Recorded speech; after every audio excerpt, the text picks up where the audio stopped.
All right, it is officially 9:02, so I will kick it over to, I think, Josh is going to start sharing his screen, and we've got Mike with introduction and expectations. Morning, everyone. You all hear me? Hi, Mike. Yes, we can hear you. Good Great, morning. thanks so much. Nice to be with all of you. I just want to remind everyone that that is a working participant in the meeting, that while this meeting is open for public observation, it is intended as a working session. So treat it simply as you would any other working meeting where no one was listening in or watching what's happening. For members of the public, a reminder that this is an opportunity to observe and to understand the status of different parts of the cleanup work that's happening in Butte. Not to ask questions or participate. So not only do you not have the opportunity to use your microphone or turn the group's attention to you, but I'm going to ask you to refrain from texts or side messages that will interfere with the people who are trying to do this work. The other thing I want to say is that this meeting has really been refined over the months, and I think it's hitting a stride. This is essentially a status meeting. So for the public, you should expect that this is clarification about where things stand and which court the ball is in, not substantive deliberation or decision-making in this venue. So with that, have a great meeting, and I'll be taking some notes. Thanks, Mike. This is Josh Bryson with Atlantic Richfield. I guess when we go through the agenda as each individual speaks, if you don't mind introducing yourself, both the first and last name for purposes of the transcript, and also for those who may not recognize our voices. So with that, I'll just dive right into the safety moment with Jacobs. I believe Kevin Flynn. Yeah, hey Josh. Hey, Kevin. Morning. Do you want me to go ahead and go through safety now, Josh? Yes, please, Okay. Kevin. Great, thank you. So I just want to talk a little bit about safety. There's definitely safety occurs at the site every day with a lot of pre-planning and a lot of task work. But I wanted to talk a little bit, probably more near and dear to everybody that's on the call, and that's kids going back to school. I think a majority of children probably are either in school or going to be heading to school early in September. So the thing I want to talk about is just really kind of refocusing a little bit for people that obviously are taking children to school or their children are riding the buses. And they're really just some tips to really make sure that they're safe at all times, and that the people that are aware that there are children and other pedestrians in and around these schools, that their safety is paramount to everyone. So in and around the school zone, obviously I think for a lot of people, you really need to know what that speed limit is at the school. Sometimes maybe it's 10 to 15 miles an hour, maybe it's 20. I would recommend driving underneath the posted speed limit, but make sure that you're not going over that speed limit, especially, like I said, around the school, it's very congested. And the biggest culprit, I would think, is the following the rule of making sure your phone is off or down and you're not using it when you get into the school area around the school itself. Doesn't take but a second for somebody to answer a call or look at a text, and the next thing you know, you have a vehicular accident or somebody's been hit. So avoid all those temptations, put the phone down, drive within the speed limit, and just make sure that your number one priority is everybody else's safety and your children's safety. So phones definitely are not to be used, and just use that at all times. I think even when you're driving on the road, you see a lot of people texting and answering cell phone calls. So it's something that definitely takes your attention away from your task at hand. The other one you really need to watch for, it kind of goes without saying, are inside the school zones. There's a lot of activity. There's crossing guards. There's parents helping working there with directing and working with the traffic crossing guards. So there's a heavy pedestrian footprint within that school. Definitely drive very slowly. Make sure you're watching for the pedestrians crossing the road. They have the right of way. and make sure that you really are engaged in where you're at as far as within that school zone. The last one, which I think we've all probably seen, you need to go very slowly past parked cars because kids can appear out of nowhere, right? They're excited, running to see their friends. They don't really recognize there's a potential danger for them to run across the street. So when you're driving into the school zone, make sure you're really paying attention between parked cars. You see a lot of them there. Kids don't really understand that, the next step they make into active traffic flow will be very, very bad. So make sure you're watching for the children. Just like I said before, it's probably better to drive slower than the actual posted speed limit.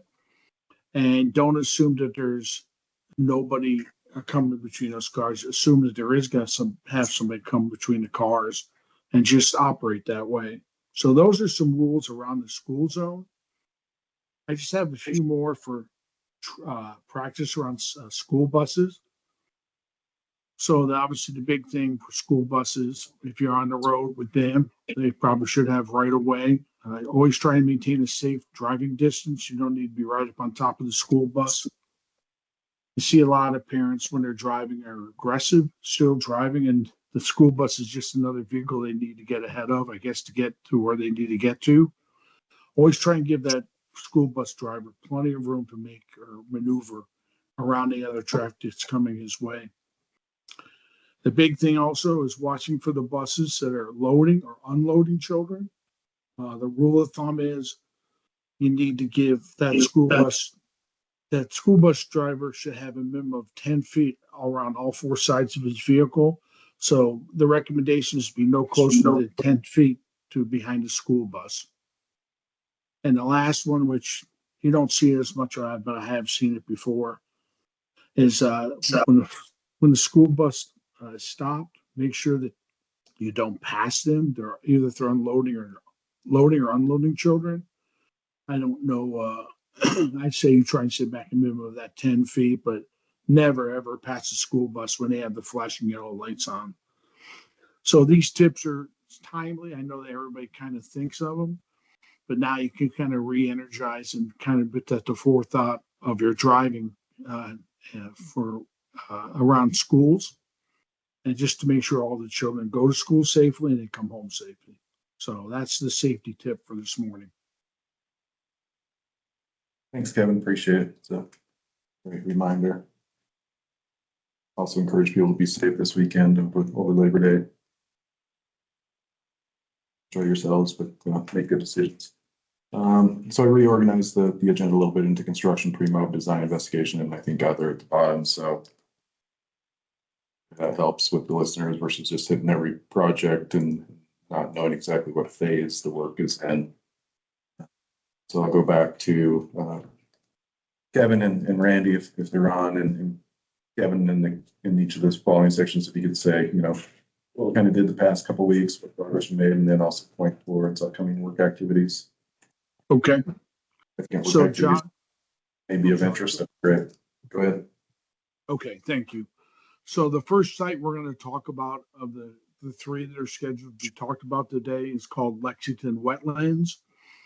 It's a project that's really more going to be used for an educational center and a walking path and walking trails. As such, there's a lot of signage.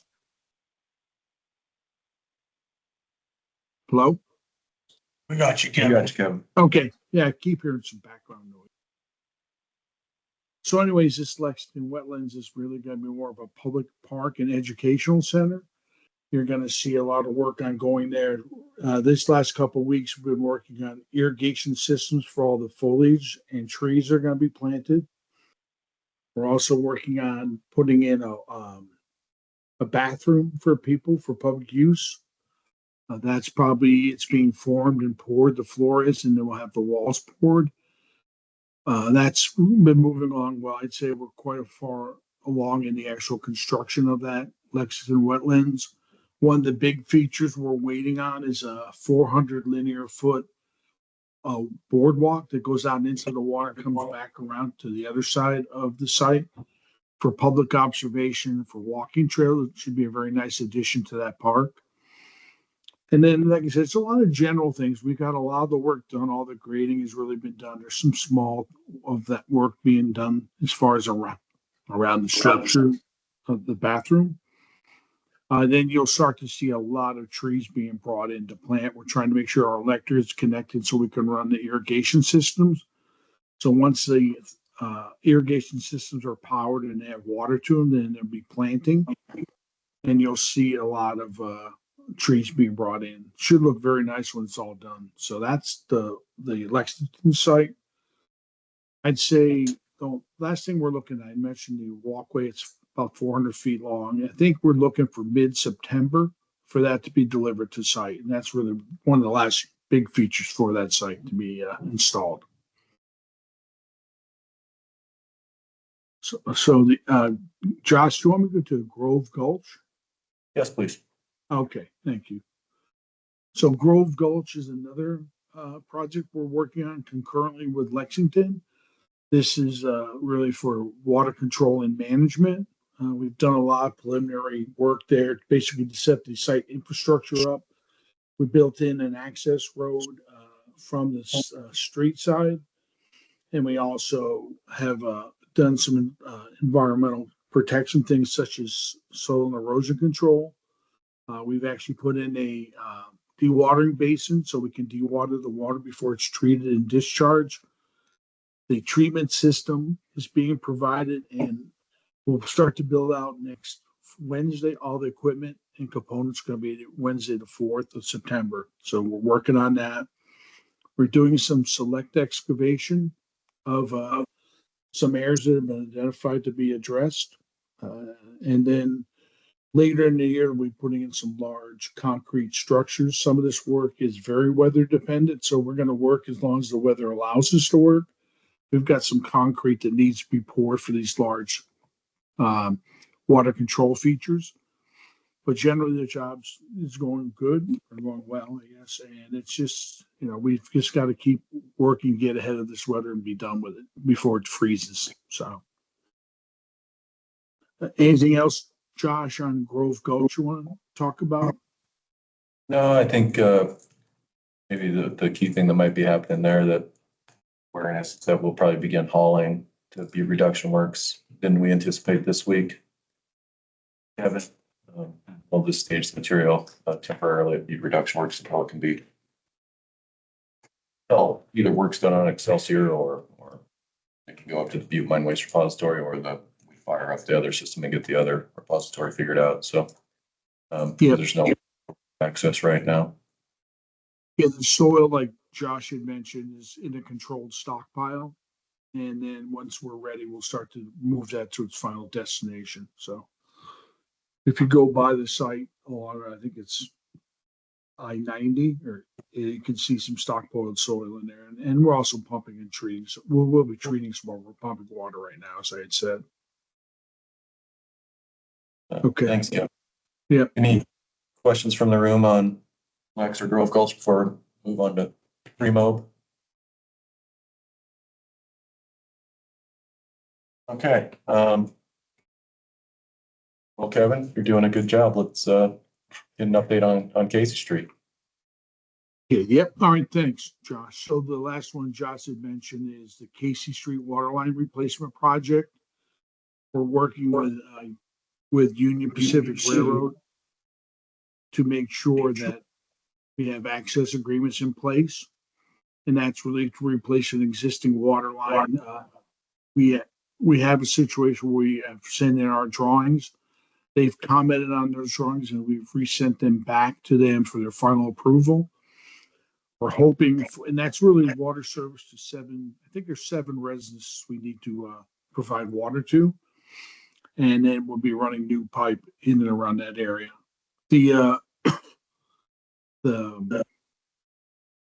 We're hoping to have everything done. We've got to do some work planning, and we've got to do some procurement of materials, predominantly the pipe. And that will probably start, I'm going to say, to be conservative right now, probably the 1st of October. I think we still have a lot to do. Now, this is just to run the primary water lines around the area that will supply water to the homes there. But we do have to order some water meters and we won't probably do that till next spring because they're surprisingly they're a long lead item. I think upwards of, I want to say, if I remember correctly, like 6 or 7 weeks at a minimum. So they're at least 2 to 3 months out. And but the other primary work, we're anticipating we can get it done. Like any other work for civil work, it's definitely weather dependent, but we will try and do the same thing, make a mad push to the end, get everything installed, and then wait till the spring to put in the water meter services to the individual homes. So that's where we stand right now. We are waiting on final approval, but all the documents that need to be submitted are in place, and we should get a comment back or comments back from Union Pacific Railroad in the next couple of days, I hope. So that's where we stand right now. Okay. They acknowledged receipt of the drawings and. Yep. And what they did, Josh, they acknowledged on the 17th of August that they received the drawings. So we have that email, and we're just tracking from there. Our drop dead date, it sounds like to start work is the first week of October. Otherwise, it seems to me it's too much of a risk to have work open over the winter. And I think that's the kind of job, if you look to start it, you look to finish it at the same in one shot. Like that, obviously the water meters are kind of a separate thing, but we, like you said, we don't want half of it done and we've got open excavations or need to be backfilled and plated. So our goal is to get all of this done. I don't think it's an extremely long project. I think maybe it's a month to a month and a half. And then we'll see where that takes us. I am not 100% familiar with how, I know it gets cold out at Butte, but I don't know how long the window will stay open for decent weather to work. Nobody knows, Kevin. Yeah, I have All seen right. snow and I have seen snow and sun in the same day, so I kind of get what you're saying. Okay, we'll keep pressing on that. Yeah, we will push. No question. Get access, the better. All right, thanks, Kevin. No, I We'll move appreciate down it. into the design investigation phase. These projects are at various, maturity levels. So as we go through these, maybe say where we're at, when we anticipate submitting the next revision, maybe a few of the key features that you might be working on as a design team or an investigation. I guess we'll start with Gil and Emily or for Buffalo Gulch. I know Scott's out on vacation, so you guys will set the bar. Thanks, Josh. This is Gillian Wood with Woodard & Curran. In terms of where we're at with Buffalo Gulch, we are working through final recommendations from the geotechnical engineer. Those recommendations are really around critical infrastructure. And it is having an impact of changing an excavation slopes and the foundation design for retaining walls will be incorporating helical piles. So we are working through those final details and anticipating delivering a 95% design sometime in November. Is that to the agencies or internally, Gil? To the agencies. Okay, thank you. A lot of, kind of tying up loose ends on Buffalo Gulch as you'd expect, from 60% to 95%. Did go out and do some additional design investigation under our QAPs, fill some gaps, in particular around geotech. We did have some experience down there when the BPSOU team installed the shoot bend effluent line with starter structure with some falling sands or heating sands, and then also when we installed the pump vault system over for the BPSOU subdrain. Experience the same, where that was quite the division work. So back in 2004 or 5. So we got a little bit of experience in the area. We're just being diligent with that, and also potential impacts to the rail line because they have pretty small tolerance of any vertical deflection that can occur there. So good job by the team on that. Any additions or questions related to Buffalo Gulch?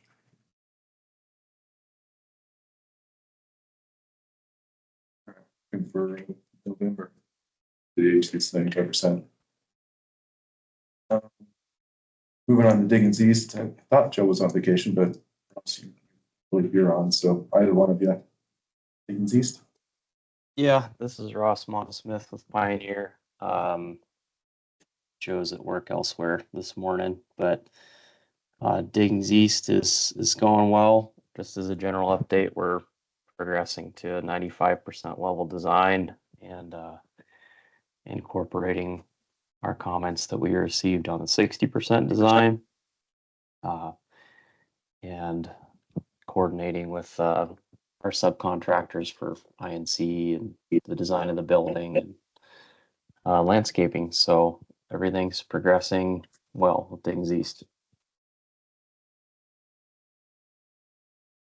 Thanks. I don't know if you have this later on or not, but we're just going through the comments that we just received and trying to understand them. And I think we're gonna probably request a spin-off meeting or something to go through it with you. There's some a lot of good comments, and there's some that we need to probably resolve before we can finish that 95% design, obviously. So next couple weeks. Yeah, I think so. We got to call this, for a couple hours.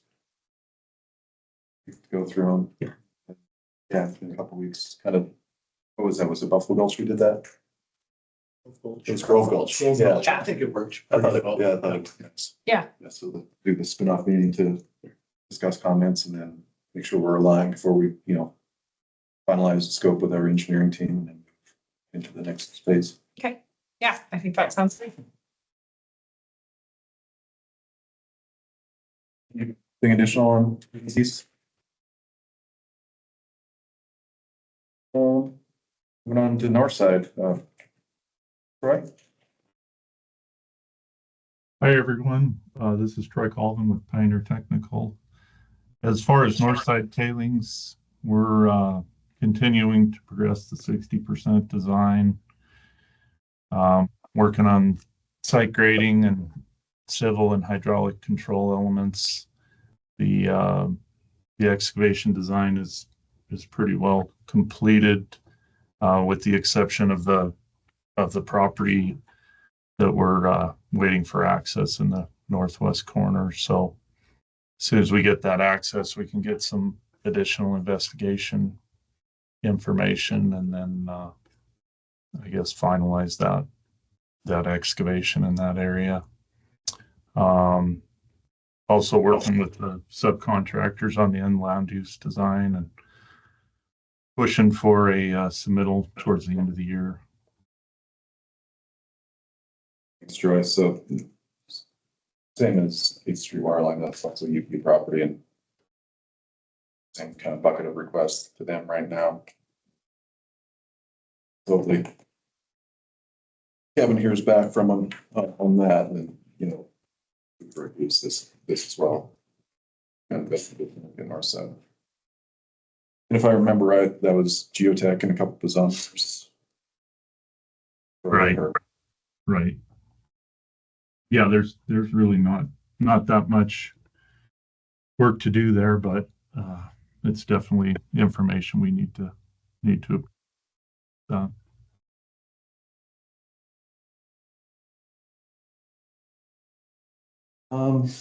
any questions for Troy on north side? Been on simmer for quite a while now. Ross, moving back to Diggins East, when did you anticipate having that package to Atlantic Richfield or internal review? As far as I know from Joe, we're aiming to at least have the drawings to you guys by mid-September. And then, like, I think that was Tim who chimed in about the comments. There's going to be some stuff we need to figure out for the reporting side, but shortly after that. Okay, so kind of in the same time frame as Buffalo Gulch, probably to the end of the season. Similar. Thanks, Ross. Thanks, Troy. We won't put Troy on the spot with the date since we're still wading through it. Well, Troy, let's move on to the BPSOU pump station. This is a part of groundwater remedy optimization, just updating the building, the controls, improving access to get out of confined space or, a confined space to the pump systems and things like that. So how are we doing, Troy, at BPSOU pump station? So as far as the pump station, we're continuing to look at options. Working with resources, so I expect a little more work to be going on a little later this fall, but we plan on getting the 30% design out at the end of the year as well. So things are in a pretty good spot, but we have some more evaluation to work on.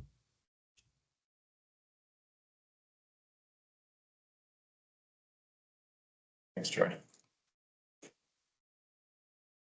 Okay, 30% towards the end of the year on BPSOU pump station. Karen, BRW. Hey, this is Karen Helfrich with Pioneer. As far as BRW goes, we're hoping to complete a geotech investigation coming up here shortly. We submitted the RFC to agencies to drill. It's about 15 more boreholes. Main purpose of this is we now know where inland use structures are going to be, such as a retaining wall, bridges, things like that. So need to get some data underneath those because these are outside of our removal corridor. So we've got O'Keefe tentatively scheduled to start drilling on the 9th of September. That's pending agency review of the RFC.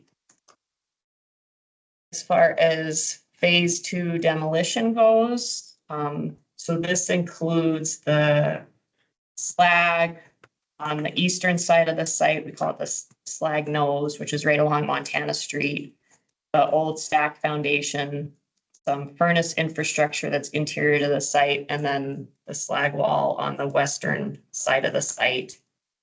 Those construction drawings are going through a final internal review with Atlantic Richfield.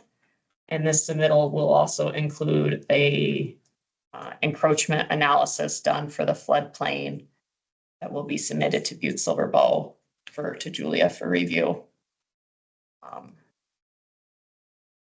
And then as far as a general update goes, the team's progressing on the design as we can. Obviously, right now the focus is on the geotech and the phase 2 demolition. But we are working on some final grading and utilities for the end land use design. We are also working on updating our PDI evaluation report. The goal of that is to submit that before our 60% design because it's a rather large report. And that will include all evaluation of everything we've done at BRW except for our geotech work, which we're obviously still doing. So hopefully we'll have that evaluation report in October, and then the 60% submittal will come later towards the end of the year. And we had spoken about the clap a little bit. Yeah. Did you guys, were you anticipating a revision of that? I can't provide an answer to that right now, but today I'm going to dive into that and get a response to you today on both. And this, I should have said, this is Amarat from EPA for those on the phone, but I'll take a look at that and get a response to you today on the RFC and talk about any QAP revisions that are needed with it as well, and the timing of those, because I think it would just be good for all of us to get on the same page for that. So today is my hope of getting that back to you, understanding that September 9th is imminent. Yeah, we'd like to let O'Keefe know whether we're gonna definitely be able to do it or not. Yeah. And then for the phase 2 demo, since it includes the encroachment analysis that needs to go to Butte Silver Bow for their approval. Is that phase 3 demo? Phase 2. Okay. Okay. So some of those structures like the slag nose and that stack foundation are technically within the mapped floodplain. Okay. So we did an encroachment analysis, which would go to Butte Silver Bow for review and approval. We'd obviously CC you guys, EPA and DEQ on that. Do you want us to send that to Butte Silver Bow for them to review and approve the encroachment? And then I guess sequencing of submittals for that. Sure. How do we want to handle it? I would say simultaneous is fine. Yeah, and our teams can take a look at it and see if there's any glaring issues, and we can coordinate with Julia as she needs to if her and her team have any concerns. But I think simultaneous would work for us. Okay. Yeah. So for some temporary BMPs for the demo stuff that would be used in that area, right, Karen? Well, it also includes, because most of those structures are within the floodplain because BRW's floodplain that's mapped in there isn't, it's old. It's not updated. And so a lot of the structures are actually sitting in the floodplain. So for us to even demo them, we had to do the encroachment analysis. We've shown there's no rise. So we did that, and then yes, it does include some of the fencing that'll go along the creek that doesn't affect the floodplain as well. But it's the whole project, it's not just the BMPs. And that would be analysis just for this next phase of demolition, not for the actual remedial action when it gets to that point. Correct, it's just for the phase 2, it's just demolishing these structures, and then the surfaces that were analyzed basically before and after just include this phase 2 demo. It doesn't include the rest of the BRW remedy. Okay. Talking to our contractors, we wouldn't be looking to start phase 2 demo until we had like the gross excavation and backfill work done at Grove Gulch. So, we're calling it kind of winter work, Okay. if you will. So maybe begin in November. Okay. And you said we'd anticipating that the next phase of demolition documents by October. Was that what I heard? Or planning documents? Before that, I think we're just really touching bits and pieces up. If any, Yeah, I would assume we'd see those because. AR's been through it once. Okay. We gave it to our contractor to provide any comments that they may have saw the flag, and then it's kind of gone back to Karen. And I think it's just kind of like, okay, are we ready? Okay. Yeah, the October is the evaluation report for BRW, which is the big. Okay. Oh, the PDIER, Yeah. pre-design investigation evaluation report. Okay. I know we all, but Oh. I'm trainable. Yeah. Okay, so quite a bit going on at Butte Reduction Works as usual, which is good because leads to ongoing progress. Any other discussion on Butte Reduction Works? One quick question, when it comes to the work that's planned for Butte Reduction Works and the material that's being placed there from Grove Gulch, the documentation for movement of that Grove Gulch material going to come as an RFC for Grove Gulch, or I guess? We submitted it as an RFC for Grove Gulch. Yeah, and then when the work is being planned for any of the phase 2 demolition at VRW, I would assume at that same time that material will be managed, or are you thinking that's? No, that's generally it, because I think it'd be nice to blend with any of the slag material. Yeah. When it goes to the mine waste repository to make it more competent, if you will. Does that sound about right? Yeah, otherwise it's just kind of shaly. Yeah. Slag. Yeah. Okay. And then Eric goes to want kind of the same location of that toe. If at all possible, this will help with the expansion of the upper deck. Place it at the toe a bit. Okay. Yeah, my preference is to be done with it. Yeah. Okay, moving on from Butte reduction to groundwater remedy optimization. Got Brenda on. I'll take the stress test. Just didn't pan out to be able to mobilize, perform the stress test this year. We submitted the work plan, took a good run at it. I think there's some ongoing and very reasonable and legitimate concerns surrounding how we're going to manage water at Butte Reduction Works. It wasn't, feasible in our minds to address all that and perform the stress test in time with our open season. So, or remaining season to do that work, coordinating that with Dave Griffith's operations at BTL. So I think as we continue to work through really Butte Reduction Works and how we're going to perform that excavation, the watering, control of potential migrating contaminants onto our site, it's going to be a good effort in engineering and analysis. So eventually, when we come back around and get the remedies in place, we're going to have additional flow at different chemistries, and it's going to go to BTL and discover how BTL performs at that time. So, so stress test is kind of no longer a consideration from the Atlantic Richfield's perspective prior to implementation of RDRA. Any discussion on stress test, Brent? Miss anything there? No, maybe I'd just add that, you know, the stress test was, it's not a requirement of the CD.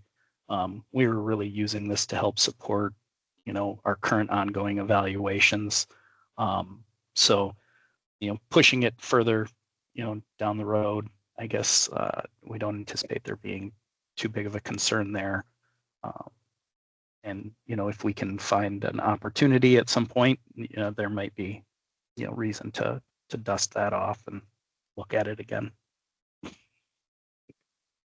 Yeah, I'm sure. I think it'll provide at least a structure to how to perform it, perhaps when we bring everything online, you know. Yep. Good point.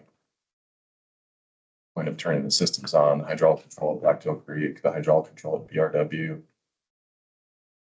and any optimization of groundwater remedy, subdrain. So eventually it'll come to fruition, just in a different form.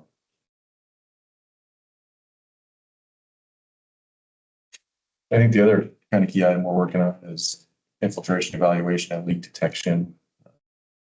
Got a couple iterations with Stantec on that document. I think it's in a pretty good position. You know, we're trying to fulfill the requirements of the free SOU in this regard. And I know it was a pretty common themed comment in Diggins East. So it's a piece of information we know the agencies are looking for. So we hope to turn that around and get it out. I don't know what to anticipate or to put right on the spot, but within a couple of months, I would think it'll be informative to the agencies. Grant, any additions there, or any other groundwater and optimization items? I'll just let you take it away. No, appreciate it, Josh. I guess to expand on, well, first, my name's Brent Lusick, but to expand on the infiltration evaluation and leak detection, you know, we're really approaching that in alignment with the CD. It's going to, you know, have an infiltration evaluation on what a leak, you know, how a leak would impact any kind of receptors, as outlined in the CD. You know, leak detection methods, you know, right now are, you know, consistent with a water balance, monitoring, potentiometric surface gauging. So very, very similar to what is described in the CD. As Josh mentioned, yeah, we're just fine tuning the last few comments and hope to have that, you know, to the agency for review. Short of other groundwater remedy optimization, we, you know, this will sort of dovetail into the next section, but we did do revision 2 to the site-wide groundwater model. That's based on the EPA's comments to the site-wide groundwater model that was presented in the Blacktail Creek Hydraulic Control PDI-ER. And so we're now looking at, you know, version 2, and we can start looking at, you know, are there optimization opportunities as some of these corridor designs come online. So that, I think, wraps it up for the groundwater remedy optimization. Those are the active work in progress. Does anyone have any questions? Hey, Brent, this is Ian with CTEC. Hello, Has something been released on the revision 2 model? I know a couple months ago we were talking about something coming out in July. Yeah, so we're really close. So the PDI-ER, which includes all of the updates to the model, the framework, it will be actually in AR's hands. They've already taken one look at it, and I think this is the second review. So once that gets through them, and we finalize it, it'll be over to the agencies for review and comment. So I would expect that in September. Okay, and is that going to be part of the Blacktail Creek PDIER? It will. All right, thanks. Yep. Any other questions on GWRO?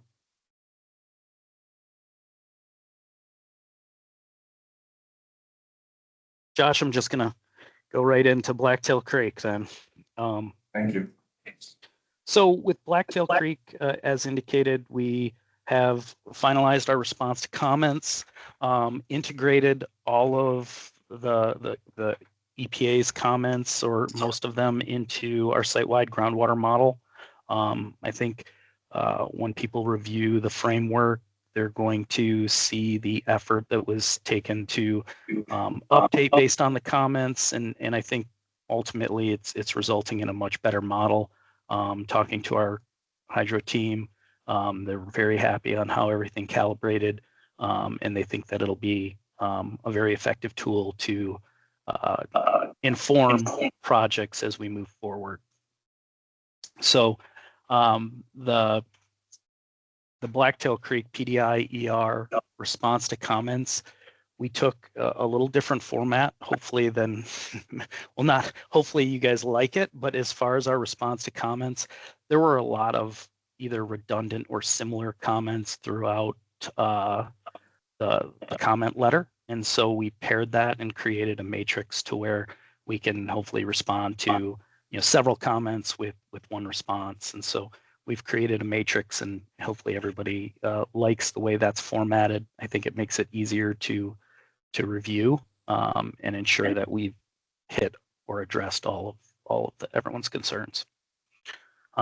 So as indicated, that has been reviewed once by AR. We've got a revision that we're sending over to them today or tomorrow, and then following their review, and if there are any outstanding comments, we'll address those and get those over to the agency early September, early to mid. Thanks, Fred. Yep. Good progress and all that. Any questions for Brent on Blacktail Creek hydraulic control?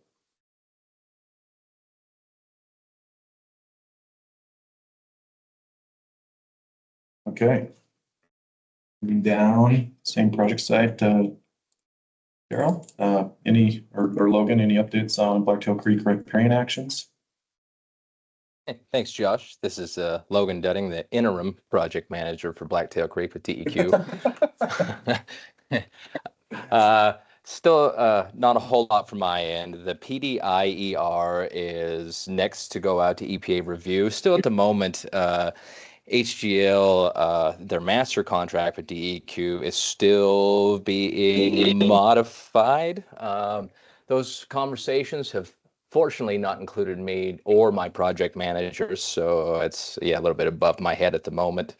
I am anticipating their task order to be in place this week, and we will pick up with on the 30% design, and also the data gap study. We'll put together our own plan and submit to EPA, similar to what Atlantic Richfield's put together for potentially storing the tailings to the pit.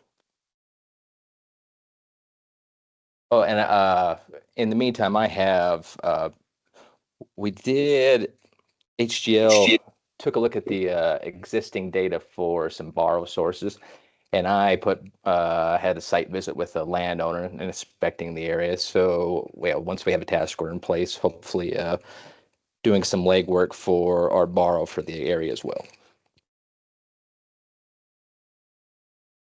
Thanks, Logan. Any questions for Logan? Blacktail?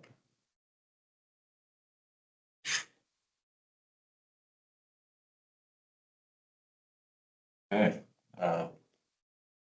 Emily, Copper Mountain. Good morning. This is Emily Evans with Woodard and Curran. We are getting through Atlantic Richfield's comments on the 2019 through 2023 DSR. So we're shooting to get that out to the EPA this Friday. We're planning our Q3 sampling event for the 2nd or 3rd week of September.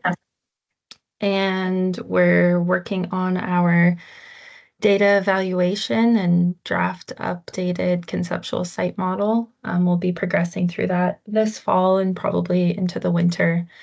And we'll look to get a meeting scheduled with the EPA this fall once you've had a chance to review the DSR. And then we can kind of come together and discuss initial data interpretation.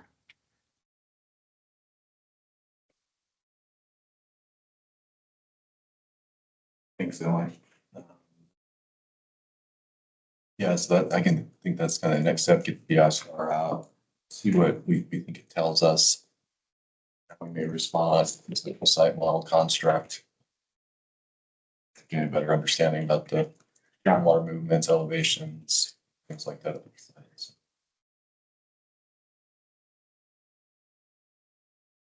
All right, so shooting for the end of this week with the DSR, if not early next week. Want to over pressure people. Maybe following week. Any questions on Copper Mountain for Emily? Question for you, Josh. This is Eric with Butte Remote.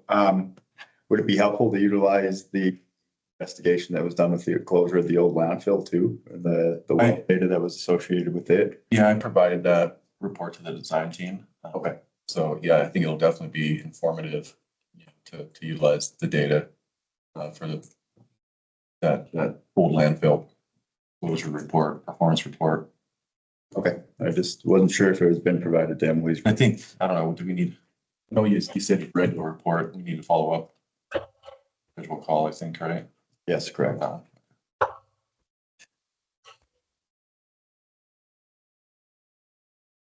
Okay. Hey, Josh, this is Kurt. Hey, Kurt. I think that isn't that semi-annual sampling. Anyway, we haven't seen any in the last couple of years. So, you know, if you include those as an attachment to the DSR, that would be pretty helpful. From Emily's work or the work that Butte Silverbow performs for the closed landfill? From Butte Silverbow, from their monitoring. How many years back? I imagine that those have been submitted to the county and to the state, but hasn't made it to my group yet. How many years back would you like to see, Kurt? Now, probably 2. We go to 19, so it's the same. That's what I was kind of period as Emily. Yeah. Yeah, I think I've seen the 19. Okay. I don't know. just include at least a couple of years worth of that on it, bring us up to speed. Thank you. Thanks, Kurt. I think maybe for the folks on the phone too, some context as to why the DSR is from 2019 through 2023 is that there were a few years in there where we were working with the EPA to develop the statement of work and then working through a few iterations of the QAP before we received the final approved QAP in August of 2023. So we had to get that in place before we could, you know, assess the quality of the data and provide that to the EPA. Thanks, Emily. That's good context. Okay, so let's get some data for Kurt. In between it, like the settling defendants on old landfill. Josh, the other flap that we didn't mention, just for Emma's sake, that will be coming, hopefully. It's on our desk now, maybe this week, maybe next, but we want to do some physical properties testing at the sites for the slurry system design. So that's another one that you're going to see that we'd like to get a quick turnaround. I think we're proposing 13 or 15 or something test pits primarily for physical properties, but there'll be some testing with it. So we'll get that to you as soon as we can as well. And we'd like to do that work in September as well.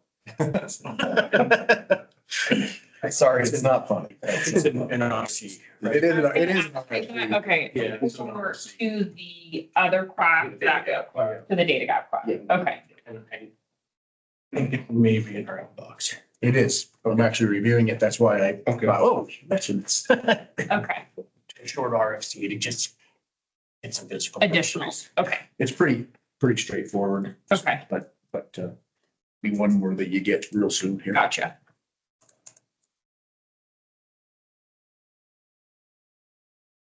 Okay, good discussions. Moving into planning, first section kind of relates to all the individual documents that we're trying to take a programmatic approach to, make sure we have continuity across all the project sites. Kind of minimizes unnecessary additional submittals, reviews, and one-off management of all these documents. So happy to turn it over to Tim on these. I can chime in as necessary. Tech specs, we are working on, and I think whichever individual design package comes to the EPA first, whether that's Buffalo Gulch or Diggings East, you'll see another version of those program specifications. Obviously, we just got pretty minimal comments on the last version. Those were 60%, so they didn't include a lot of trade specific stuff. So now the devil is always in the detail of going through. And given that we're trying to make this a master set of specs, much like Montana Public Works specs or such, the individual design firms are all adding and reviewing those. So it's a little bit cumbersome on our part to get it to that point. But once we get it there, we think it'll be much more user friendly to have one master set of specs for all the projects moving forward. So the next version will be sometime, so it looks like we're looking at November based on the schedules today, so. CQAP and the CMQAP and will follow the specs too. Karen's got those sitting in a pretty good spot, but there are some components of those that tie back to the specs. So we just want to make sure we have all those covered so they'd be sitting about the same time. Okay. So with whatever is the next anticipated deliverable, we'll see an updated version of that. Okay. Maybe I'll cover the materials management plan. Last three. This is Josh, Don, Richfield, Jeff Bryson. Materials management plan. We've had good working progress with the technical team and internal Atlantic Richfield. I think we've got that in a pretty good position now to perhaps share with Montana Resources. So I would anticipate in the coming weeks we'll kind of put a button in that. Maybe have our inside counsel take one more scan through it before we share with Montana Resources. Have them take a look at it first, make sure we're in agreement as, BPSOU settling defendants, plus the BPSOU settling defendants, and includes owners, operators of the mine with Montana Resources before we say anything about what we think is appropriate to put on that site. So a couple more steps to get it through Atlantic Richfield and then on to Montana Resources for their engagement. I don't really have a projected finish date for that may occur. Again, the materials management plan discusses, the most critical part of that is waste acceptance criteria. What materials can go where? What kind of waste can go to which repository location? So, of course, with the Berkeley PIP being of priority consideration, directly impacts Montana Resources, and we need to be conscientious of that. So, O&M plan. This has kind of gone quiet. If I remember right, Andy, we had a meeting with our team to discuss the general framework, gave them some feedback on the overall structure and what we thought was necessary to include. We have utilized existing O&M plans. For my sake, we utilized kind of the Butte Treatment Lagoons, Camp Pump Station O&M plan as kind of the structure, but also are relying on the Old Works Golf Course. Because it's very similar in nature. You have the remedy component of it, and you have in land use component of it. So trying to make sure remedy correct, and of course the land use component correct. How we structure that and present it. So that's a work in progress. And I would anticipate seeing an iteration of that coming out. Perhaps in November, it could be lagging, but it'd be a big one. I have the stormwater plan that you requested to, but it's too big for email. I should have brought you the thumb drive today. Okay, that would be good. Yeah, we'll take that and put it somewhere on the cloud so people can access it. Yeah. Thanks, Eric. Green cleanups.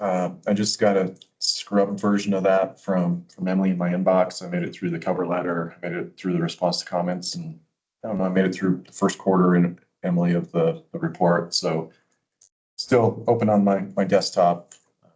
Again, I think we will probably won't.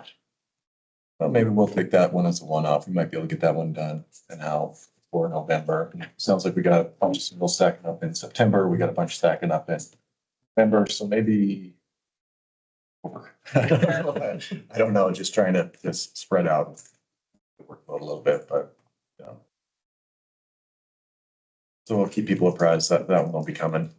We did simplify it quite a bit, really focusing on the ASTM guidance about EPA's principles for a greener cleanup guidance document that refers to the ASTM standard.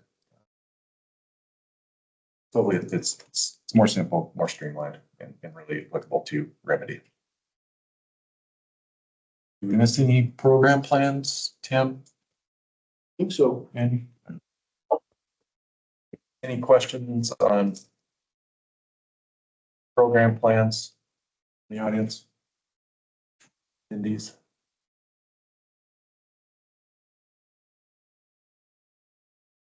Okay, repository. Redundancy here in the materials management plan. Apologies for that. I think I kind of covered it. Just to reiterate, got a good working version internally and looking to get that over to Montana Resources very soon for their review and comment. Repository study technical evaluations and recommendations report. We've been working on kind of the conceptual development plans, if you will, of our priority locations, including Shields Avenue and the Berkeley Pit. So I think we've got a great start to that.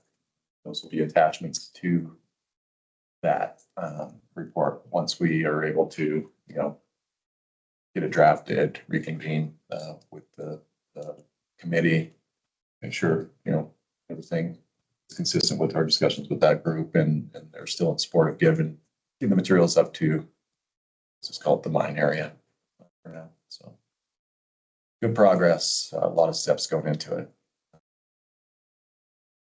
Any other items I missed on RSS, Andy, from your perspective?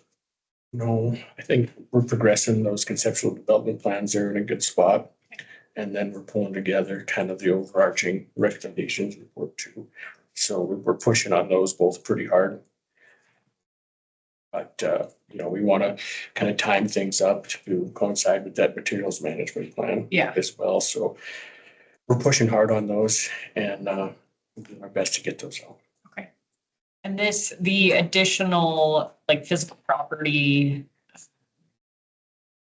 RFC for that crop, is that going to also kind of shift that timeline a little more as well? That'd be for detailed design.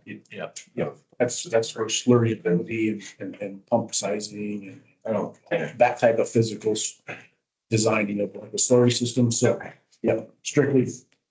It doesn't impact the feasibility of what we're proposing. Okay. So, related investigation activities, Tim mentioned issuing the RFC to the additional physical properties of waste bodies out of the project sites, so the engineering team can really understand, you know, what does the municipal debris look like? What does the gradation of soils look like? What are the densities of some of those materials, things like that? How would they be integrated to a slurry system, and what ratio of solids to water velocity may be needed to transport those items? So you'll see that soon. Geotech investigation activities, we've completed all activities within the mine area, if you will. So now we had 3 locations remaining along what would be the slurry alignment. Send a note out to BPSOU, let them know that we'd have some activities out there. So that's just 3 additional shallow borings, I think maxed out at like 25 feet. So they'll go quick, but good for people to be aware of. And once we get those in, we'll be able to develop the pre-design investigation report, really, evaluation report, excuse me, of those geotechnical outcomes. And then also as a parallel activity, we're working on full organic carbon evaluation of what could be placed in the pit. And right now we're trying to get the work plan out. Is that right, Rich?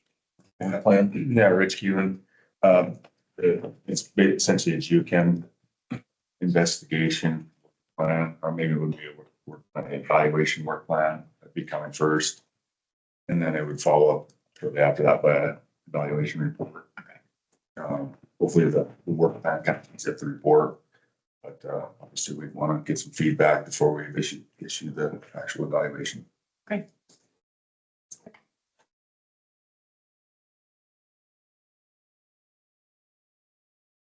That's really it for repository related items. Any questions from the group? Any additions from the group?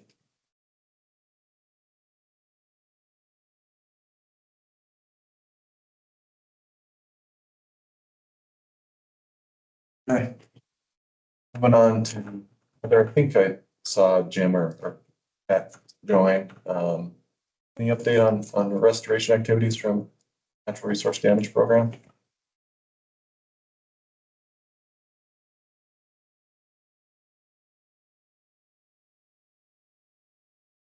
Josh, I think Jim's teeing up his project on Blacktail Creek in the country club, and I'm doing work in Billings. Oh, interesting. Okay, yeah. You know, we had several updates from Jim over the past few months on the Blacktail Creek. Sounds like fish passage work over there. Yeah, we just have one landowner to get across his property, and then we'll go out to bid. Great. Thanks, Pat.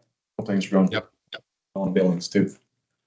Community engagement activities. I'm not aware of any upcoming planned activities for, let's just say, the month of September. If things change, of course, we'll notify people. But right now, I can't think of anything imminent. Nothing, Eric, you either. Okay. All right. Got no's from Eric Hassler and no's from Emma Rod. I know that there's a CTEC tour plan. I saw an announcement from Joe Griffin in email, but I don't know. That was last week. That was last week. Okay, so I'm up to speed. I think they have another one planned in September too. I don't know if it's a tour, but yeah. Okay, they toured the Bell Diamond and few sites last Thursday, I think it was Tuesday or Thursday. Always a good tour. All right, well, let's move into the roundtable. Maybe I'll go first. Tim and I don't know if I have anything to add. It's an immense amount of work going on. Really, I think our key deliverables right now are, of course, safe construction at the Grove Gulch project site. I think that's going well. Have a conservative pace right now, I'd say. I'm sure we're doing the work right, getting things prepared from a structural standpoint to where we can build our access road and go in there and remove that material and haul it over to Butte Reduction Works for temporary staging, storage. Of course, I think the most critical items, Kevin kind of alluded to it, is getting those foundations over excavated, getting them structurally prepared, getting the helical pier subcontractor in here so we can start building out before weather sets in on those items that are temperature sensitive. And then, of course, we'll backfill around them and towards closing out the project. Majority of it this fall is going to be our hope. Other construction work that's looming, I guess we call it interim activities in my speak, but the phase 2 demolition activities, we'll try to get that to you soon, Emma. So once our contractor's done, we can continue to utilize the resources we have here in town. It'll be very similar in nature to phase 1 as far as the documentation. So, getting through all those kind of primo plans. So I think they'll serve as a really nice basis for what you'll see. Of course, really hoping to get that access from the Casey Street water line. I think it sits really time sensitive at this point. I'm starting to have some doubts unless we get some positive response from BP regarding providing us access. I don't want to open it up and not be able to pave, get frost or snow or something like that. It'd just be too messy. So fingers crossed on the Case Street waterline work. Tim, any closing design? Tim Himmel, Atlantic Richfield on the design. I think, we had some scheduled dates we kind of threw out today, and those are a little later than some of our earlier anticipated schedule. And the only thing I'd say to that is, as we're finalizing these designs, the devil's in the detail to get to these 95%. There's a lot of little things to work out. Geotech, slope stability, footing design, stuff like that. So it's taken us a little time to work through that, and we're doing some good designs, first time right designs. So there'll be a lot to review when we finally start kicking these 95% out. I don't think anything else from Atlantic Richfield's perspective. Maybe we'll go to Eric, you Silverbow. I'm glad to see the progress on the ground. It's great to see the work being implemented and the progress that is showing up with the Copper Mountain investigation. It'll be nice to see that wrapped up. We're fielding a lot of calls from the general public. The narrative on the street is that particular repository is failing without a basis for it. So the report will give us something to jump off of going forward and be able to answer those questions. So I appreciate the progress in regards to all the efforts at this point in time. Let's go to Daryl Logan, DEQ. Yeah, this is Daryl Reed, DEQ. Logan had to jump off, so he won't be available anymore. But I just reemphasize what Eric said is it's great to see progress happening, and just commend all the teams for all the design work that's going on. Thanks, Daryl. And let's close it out with Emma.